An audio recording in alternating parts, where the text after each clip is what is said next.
Welcome to Studio One on this Thursday, April the 9th. I'm Tom Buring, and joining us today will be the president of the University of North Dakota, Tom Clifford. We'll also talk with former weatherman for ABC's Good Morning America, John Coleman. And on our Open Doors segment, we'll feature the comedy team of Williams and Ree. But first, we go to the news desk with Lynn Shocker and Courtney Bateman. Courtney? Thank you, Tom. Charges of spying are flying back and forth between the two superpowers. The brand new $190 million U.S. Embassy in Moscow is said to be so heavily bugged that it may be impossible to ever occupy it. President Reagan has appointed a special review board to look into all matters surrounding alleged spying at the U.S. Embassy. And today, the Russians charged that Soviet diplomatic missions and housing in the U.S. were bugged, making conditions intolerable for the Soviets. Your family food bill could go up as much as $65 a year if the legislature goes along with the plan to tax some food items. Currently, all food items are exempt from the 5% sales tax, but House Majority Leader Earl Strinden wants to tax such items as canned goods and dog food. That would raise about $16.5 million for the state. 4 University of North Dakota faculty members were named Chester Fritz Distinguished Professors last night. They are Steve Weichel, Associate Professor of Microbiology and Immunology, Dr. Kenneth Dawes, Professor of Social Work, Dr. Carla Hess, Professor of Communication Disorders, and Dr. Louis Oring, Professor of Biology. They each get a $2,000 cash award. North Dakota is adopting a wait-and-see attitude towards surrogate mothering contracts. The controversial Baby M trial in New Jersey left the matter up to the states to handle. Representative Judy Demers of Grand Forks told Studio One the trial was decided too late to have any impact this legislative session, but she expects to see the matter addressed in the next session. UND Law Professor Marcia O'Kelly says she thinks North Dakotans will treat the matter conservatively and may ban surrogate mother contracts altogether. And finally, one of the classic examples used to illustrate unusual news is the old man bites dog story. Well, it finally happened for real. 2 motorcyclists attacked a car driver at a soccer stadium in London yesterday. 3 police and a German Shepherd dog tried to rescue the driver, but one of the attackers turned on the dog and bit off about 1.5 inches of the dog's ear. The motorcyclists were eventually arrested, but there's no word on whether the dog has to get rabies shots. Tom? Thank you, Courtney. Lynn? When we return, we'll look at the weather, plus much more, right here on Studio One. Studio One is sponsored by JCPenney, located in Columbia Mall. Smarter than ever, JCPenney.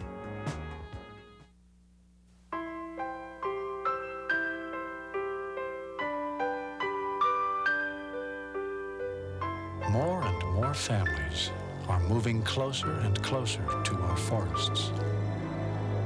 That's why, if you're careless with fire when you go to the forest, you could burn a lot more than trees.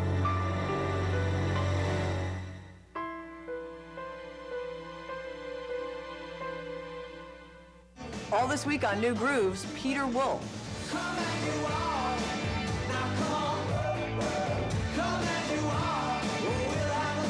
Cocteau Twins.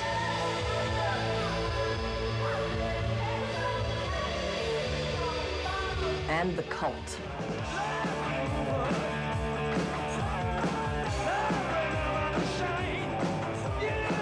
On New Grooves with Meg Griffin, all this week on NCTV.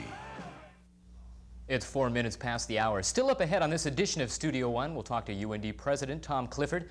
Also a conversation with TV meteorologist John Coleman. And our Open Door segment features the comedians Williams and Ree. Say, with the warm weather we've been having, we'd like to add to your summer wardrobe. Call us now at 777-2735, and we'll give you an NCTV t-shirt. We'll take the first and the 10th caller. Again, 777-2735 to the first and the 10th caller. We'll go now to meteorologist Pam Coonan to give us a look at the weather. Pam? Thank you, Tom. At 4 o'clock in Grand Forks, we were under a cloudy sky and had a temperature of 54 degrees. Our relative humidity was 63%, and our winds were west-northwesterly at 15 miles per hour. Yesterday's national extremes ranged from 97 degrees at Palm Springs, California, to 5 degrees in Lake Yellowstone, Wyoming. That low pressure system, which brought copious amounts of snow and rain to the East Coast during the past few days, has now moved off into the Atlantic and is bringing some, however, it's still bringing some light snow to Maine. High pressure dominates the eastern third of the nation today. This was a system that brought us beautiful weather earlier this week. A low-pressure system was over western Manitoba, with a cold front extending through eastern North Dakota and South Dakota to a weak low-pressure system in western Nebraska. A trough of low pressure extends from this low into northern Texas. Associated with this low in Manitoba was some light rain in southern Saskatchewan and some light snow in northern Saskatchewan. Now this system is tracking southeastward and brought the cold front through the Grand Forks area at noon today and brought the clouds with it. This high pressure system in eastern Washington is also tracking eastward and will affect our weather on Saturday. I'll be back later in the program with tomorrow's forecast and a weekend outlook. Tom? Okay, thank you, Pam. If you're a parent with kids active in sports, you may be interested in Children in Competition, a look at how adults can influence a child's self-image in organized sports. Dr. Richard Hansen will be speaking Monday evening at 7:30 at the Kelly Elementary Gym. The evening is open to the public. When we come back, we'll go all the way to the top and talk with University of North Dakota President Tom Clifford.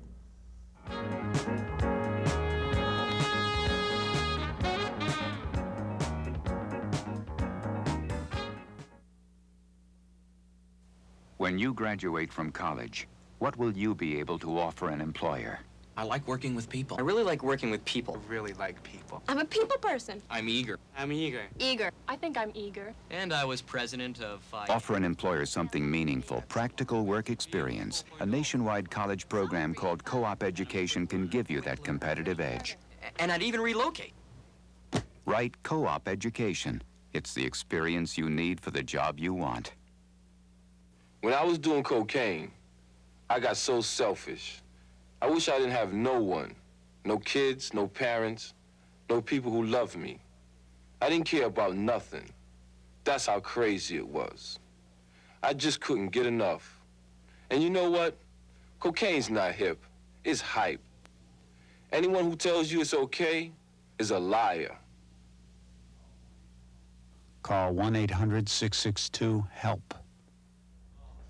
Welcome back to Studio One. The achievements of our next guest are both frequent and numerous.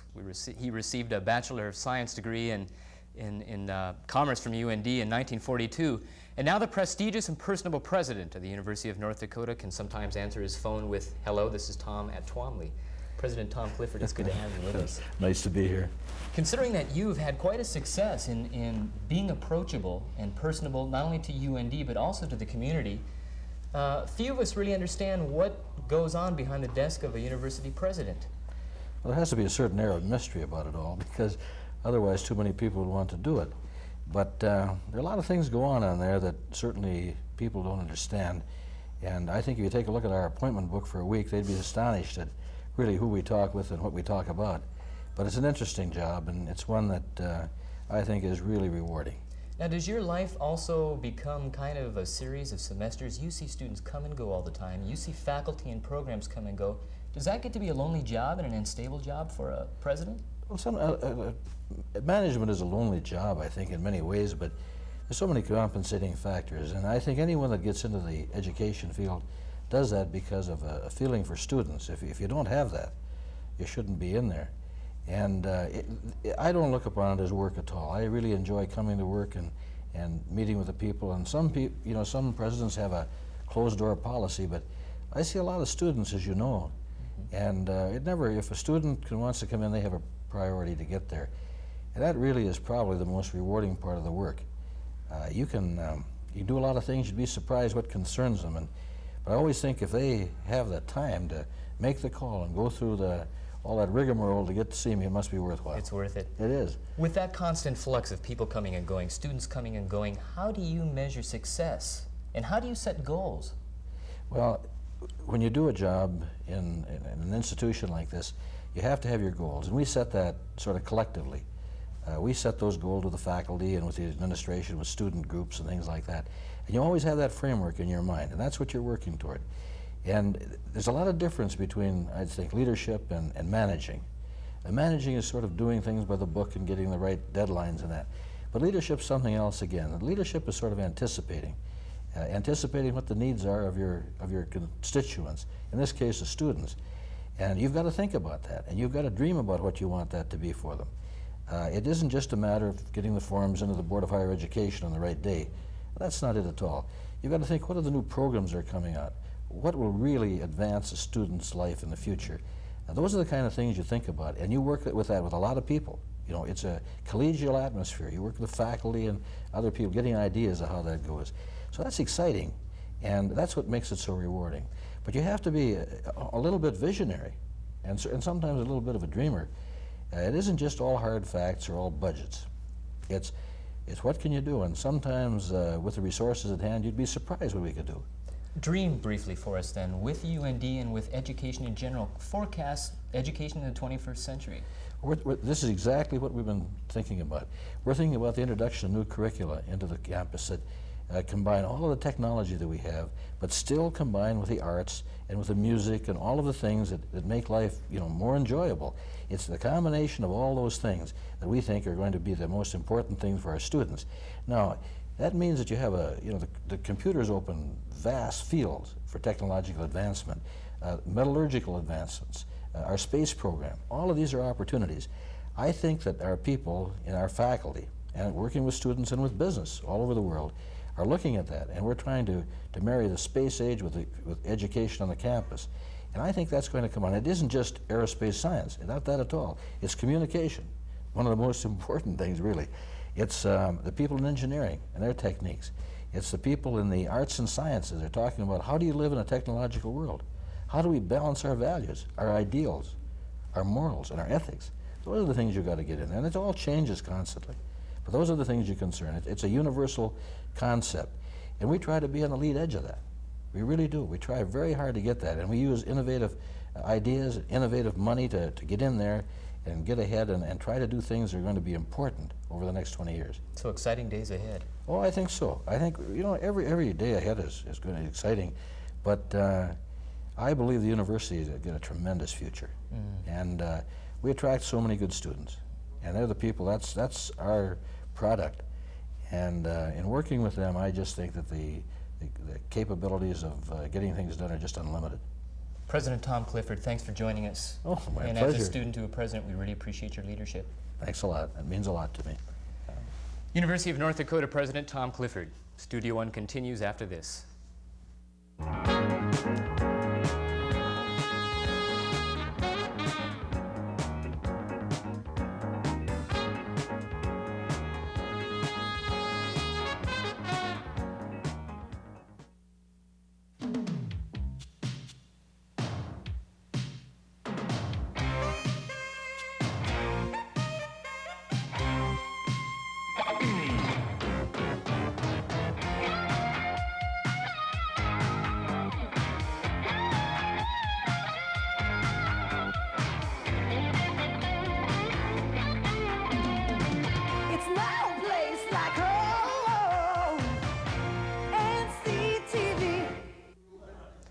Welcome back. The musical comedy duo of Bruce Williams and Terry Ree has led to several top-selling comedy albums, TV, and stage appearances. Last October, they joined cable TV's popular weekly cooking show, Country Kitchen. All our Open Doors segment looks at Williams and Ree, who have successfully blended their comic talent, quick wits, and ethnic differences into quite a unique act. Ladies and gentlemen, here they come, the Indian and the white guy, Williams and Ree. First, let's talk about the first time you guys laid eyes on each other. What happened? It started with a back rub, and that's all I remember. We were in college, freshmen, in the same dorm. I saw the Indian at freshman orientation. I was sitting in the audience. I was an unknown from Idaho. My parents... A lonely boy from Idaho. Yes, my parents were... I was a well-established star. I was raised by wild dogs near Mountain Home, Idaho. Not really wild dogs, but semi-wild poodles. They were poodles, but they were real wild poodles. Occasionally, they would refuse to wear their collars, and they would let tartar build up on their teeth, you know. And I saw the Indian at freshman orientation. I thought it was Wayne Newton when he came out. He does look incredibly like... Well, you know, a lot of people tell me I look like Elvis. And when he's sweating, he's more like Juice Newton. So, what did you say? A lot of people tell me I look like Elvis. Just before he died. But you know who you really look like? You look like that guy in Hawaii 5-0. Oh, yeah, McGarrett? No, not McGarrett. Zulu as Kono. Remember him? He had one line on every show. I don't know, Steve. I lost him. Okay, getting back. Tom. To when you guys first met. Yeah. Did you guys hit it off just like that? Were you guys instant friends? Gosh. You know, Tom, we've never been friends. No, it's like a bad marriage. It is a bad marriage. There was first years. that spark, that little something that you don't normally have with only one other person at one time. Right. And we had that for a while, and then by then we were making too much money, and it's a bad marriage now. We are glad to be here. Yep. I do want to clear up one little discrepancy. Apparently there was someone got word out, and some of the radio stations picked it up, and I'm not sure if the television stations did or not, but there was some confusion that the Judds were supposed to be here at the Sportsman Show. The Judds, the mother and daughter singing team. We are not. We are not. I repeat, we are not the Judds. We are the Studs. We're the Studs. That's. Why don't you? And nail me. Am I nail me again? Yeah. I'm always nail me. You, of course. You're the mama. Yes, and you, of course, are the heavy daughter. And you're starting to dress more like her every day, yes. You dress like the mama, and you dance around to take the pressure off me. Yes, I do. What we have is something that we do not have with others. It just happens, and we don't question it. We don't understand why. We just know it works, and we don't have to work. Are you afraid some morning it's not going to work? Oh, no. You know, I just for that reason, I went out and bought Tammy Baker's makeup gun. You know, they're doing some stucco siding with it tomorrow. No, I don't think so. It just works. I don't know why it works, and I don't see any reason why it wouldn't work tomorrow. I'm just basically hanging in there because if the Indian does get his land back, we're partners, aren't we? Yeah, sure. Get some feedback.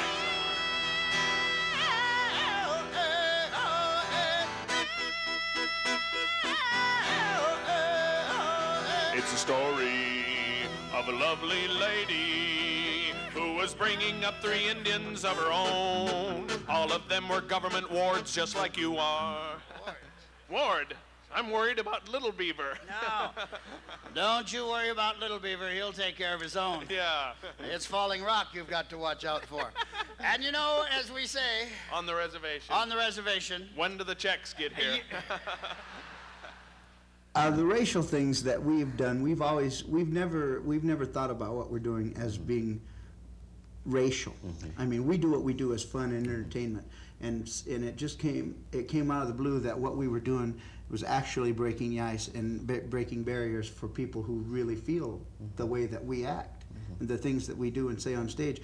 But we do not feel that we're doing that specifically to bring those barriers down. We just do what we do to have fun, and people think it's fun, and sometimes people think about it and say, you know, those guys are right, you know, and this and that. So, but to actually say that we set out to do that, we haven't done that.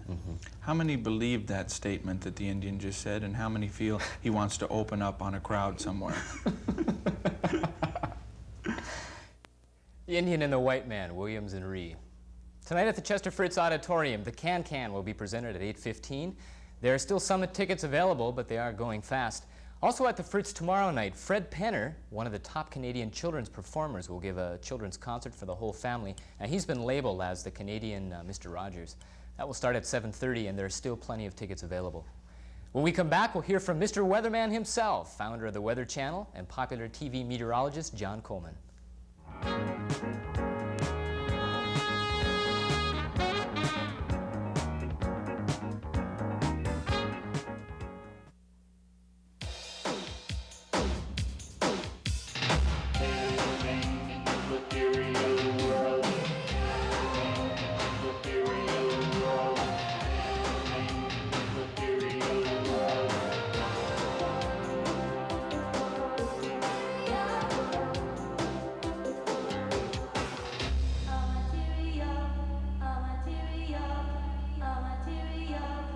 Please volunteer for the American Red Cross.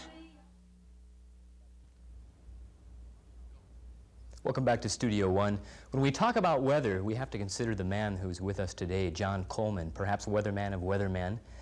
Consider the fact that he was a meteorologist for Good Morning America several years ago, presently a meteorologist in a Chicago local station doing weather, as well as the founder and perhaps former president of the All Weather Channel. And John, it's a privilege to have you here. We really appreciate you Tom, thank you very much. And hello, everybody. It's great to be in Grand Forks. My first trip to Grand Forks, and I came on purpose because for years, every time I prepared a weather forecast, I have looked to see what's going on in Grand Forks to see if there's a Canadian cold front, whether it's made it across the border or not. And this is the first place it shows up, of course, when it comes in.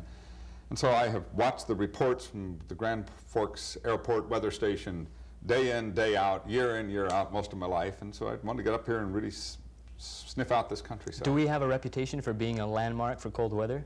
Most people never heard of Grand Forks. Oh, I guess we don't. That may be a comfort. Your reputation is therefore untainted, and there's no bad reputation. But I don't think there's just not much knowledge of this part of the country. Of course, I spent some time in New York City, and they don't know about anything west of the Hudson. I had a person in New York City who would turn their back on me when they discovered I lived in New Jersey. Much less from, and I made a lot of money when I lived in New York betting that Chicago is east of the Mississippi River. People in the east they don't even know where Chicago is located. So don't feel badly about it. That's just the fact of life. Go about your life and enjoy it. As a national weatherman, did you find that you had to become familiar with all parts of the country, huh? I think I became a national weatherman because I was familiar with the weather in all parts of the country, which had been a hobby of mine for many years. I really didn't know what I was doing when I started out on my hobby of traveling by car every summer for 2, 3, 4 weeks. And in a course of a decade, I was in every state, almost every national park in the country, knew most of the state capitals, the landmarks, and in the process acquired a lot of knowledge about local weather, how local attitudes about the weather, local climatology, and some of the local forecasting tricks.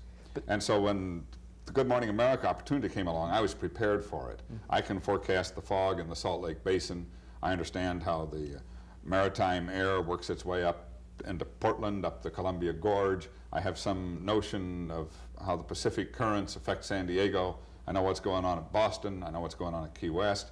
And I have a pretty good idea of how things work along the Red River Valley of the North, here from Fargo to Grand Forks and on northward to Winnipeg. Did you have to self-educate yourself in whether you were a radio, TV, and journalism major? Did you have to self-educate yourself in meteorology? Yes, I did. When I started college, television weathercasters really hadn't been invented yet. I mean, it was just, the whole industry was just starting up. I'm older than I look, folks. Color my hair.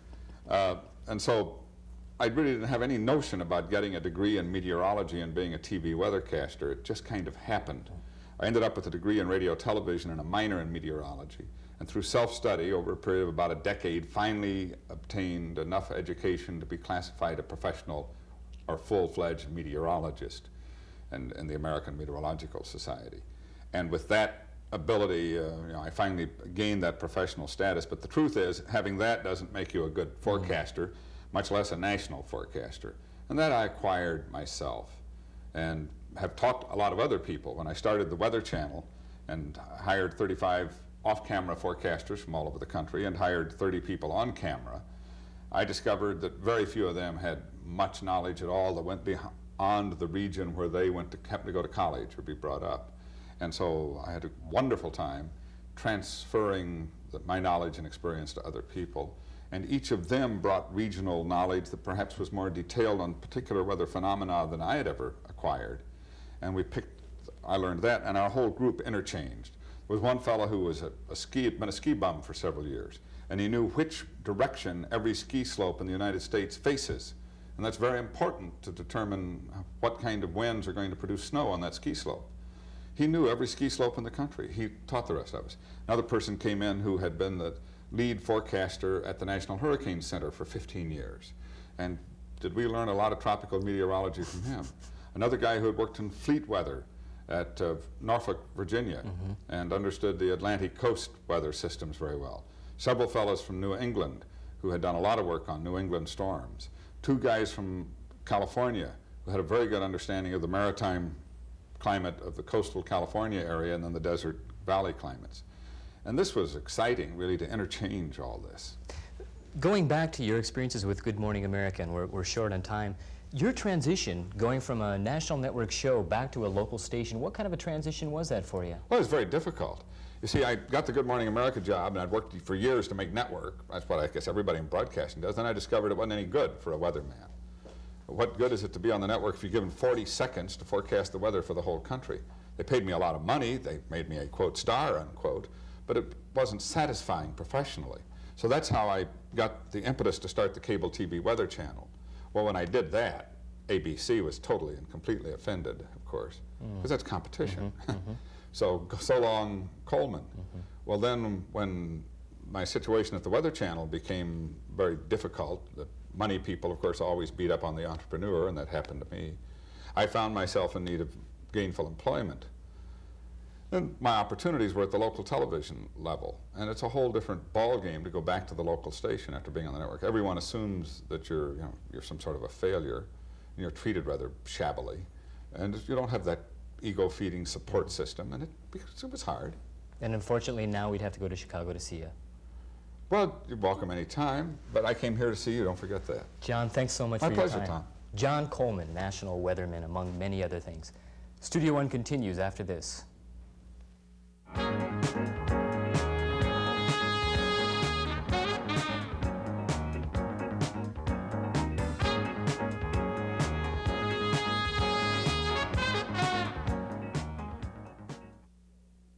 All this week on the Adult Cartoon Show, it's time for monkey business. So go wild, snake hips. Get in step, cha-cha-cha. It's a blast, so twist and shout. Don't be a sourpuss. Flick your bick, get lit, grin and bear it. Come for a ride, dip and dive, loosen up, play that tune and swing. Tacky wacky, it's a sure shot. Adult cartoons, all this week on NCTV. It's 26 minutes past the hour. Now here's a rare opportunity. Soviet poet Yevgeny Yevtushenko will read at 7 p.m. this Saturday at the Memorial Union Ballroom. He's an international notorious writer about Soviet freedom, and as I understand, he will be reading in Russian, and there'll be English translation with that. That's interesting. You might want to check that out. Pam Coonan is here to give us one final look at the weather. Pam? Great. Let's look at our forecast map. Tomorrow morning at 6 a.m., we can expect to see a low-pressure system over northern Minnesota, with a cold front extending through eastern Minnesota and into Iowa. Temperatures in advance of the front will be in the low to mid-40s, while behind the front they'll be in the low to mid-30s. Along with this low-pressure system, northeastern North Dakota can expect to receive some snow mixed with rain. And southern Manitoba can expect to receive some light snow. Tomorrow's high temperature will be about 45 degrees, and the winds will be westerly at 10 to 15 miles per hour. On Saturday, we can expect to have a clear sky and a high temperature of 60 degrees. Then on Saturday night, the sky will become cloudy as another system moves into the area. And on Sunday, we can expect to have a cloudy sky and steady temperatures in the lower 50s. Tom? Now here's a thought for you. With the additional hour, does that throw off temperatures at all? Does that give us a higher temp during the day? It doesn't really affect it right now, no. Food for thought, No. huh? Yeah. Pretty heavy stuff. A couple things we'd like to mention to you. One is KFJM Radio is approaching the end of their 10-day fundraiser. If you're interested in helping them reach their goal of $10,000 by Sunday, well, we'd encourage you to call 772-2400. That's the KFJM fundraiser. Number is 772-2400. A couple other things we'd like to mention. We have two winners on the 4 p.m. call-in for the NCTV t-shirts, and I want to get these names right. Kerwin Bankrats and Steve Reggae both win NCTV t-shirts, and if the gals told you over the phone that the shirt is in the mail, it's in the mail. We'd like to thank our guests, President Tom Clifford of UND, meteorologist John Coleman, and comedians Williams and Ree. From all of us here at Studio One, thanks for joining us. We'll see you next week.